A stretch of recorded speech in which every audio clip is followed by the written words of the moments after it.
వంగలపూడి అనిత గారు, home minister. అధ్యక్ష, మొదటి ప్రశ్నకి సమాధానం అవునండి. రాష్ట్రంలో పెరుగుతున్న సైబర్ నేరాలను అరికట్టడానికి ప్రభుత్వం ఒక సమగ్ర బహుముఖ వ్యూహాన్ని అమలు చేస్తున్నది. అందులో భాగంగా ప్రజలకు అవగాహన కల్పించడం, సత్వర సమర్థవంతమైన చర్యలు తీసుకోవడం, 1930 హెల్ప్ లైన్ ఏర్పాటు చేయటం, సామర్థ్య నిర్మాణానికి కూడా సైబర్ దర్యాప్తు, డిజిటల్ ఆధారాలు నిర్వహణ, ఫోరెన్సిక్ సాధనాలు ఇవన్నీ కూడా ప్రత్యేకంగా పోలీసులకు శిక్షణ కూడా అందించడం, అదేవిధంగా అధ్యక్ష మౌలిక సదుపాయాలు పటిష్టపరచడం, ఆ సైబర్ మోసాల నివారణ కేంద్రాలను కూడా ఏర్పాటు చేయడం జరిగింది అధ్యక్ష.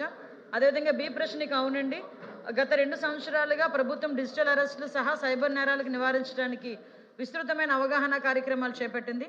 జిల్లా పోలీస్ సమన్వయంతో ఆంధ్రప్రదేశ్లో సిఐడి కింది కార్యక్రమాలు నిర్వహిస్తుంది అధ్యక్ష. ఎక్కువగా ఈ డిజిటల్ అరెస్టులలో టార్గెటెడ్గా సీనియర్ సిటిజన్స్ని, రిటైర్డ్ ఎంప్లాయీస్ని వీళ్ళందరినీ కూడా ఎక్కువగా టార్గెట్ చేస్తున్నారు, విద్యార్థుల్ని కూడా. ఆ డిజిటల్ అరెస్ట్ మోసాలకు ప్రత్యేకంగా దృష్టి సారించి ఎన్జిఓలు, జిల్లా పోలీసులు, బ్యాంకుల సమన్వయంతో మేము అవగాహన కార్యక్రమాలు నిర్వహించడం జరుగుతోంది.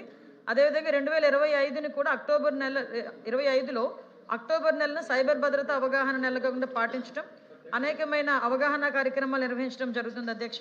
మూడో ప్రశ్నకి అవునండి, అవగాహన కార్యక్రమాలు మరియు నివారణ చర్యలు సిఐడి ప్రాంతీయ కార్యాలయాలతో అన్ని 26 జిల్లాల్లో మొత్తం 1596 అవగాహన కార్యక్రమాలు కూడా నిర్వహించడం అయింది.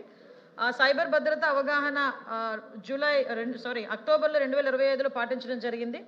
అదే కాకుండా అధ్యక్ష, ప్రత్యేకంగా సైబర్ మోసాలను అరికట్టడానికి గవర్నమెంట్ కూడా చిత్తశుద్ధితో ఉండి ప్రతి జిల్లా హెడ్ క్వార్టర్లోని కూడా ఒక సైబర్ క్రైమ్ పోలీస్ స్టేషన్ ఏర్పాటు చేయడానికి కూడా నిర్ణయించడం జరిగింది అధ్యక్ష.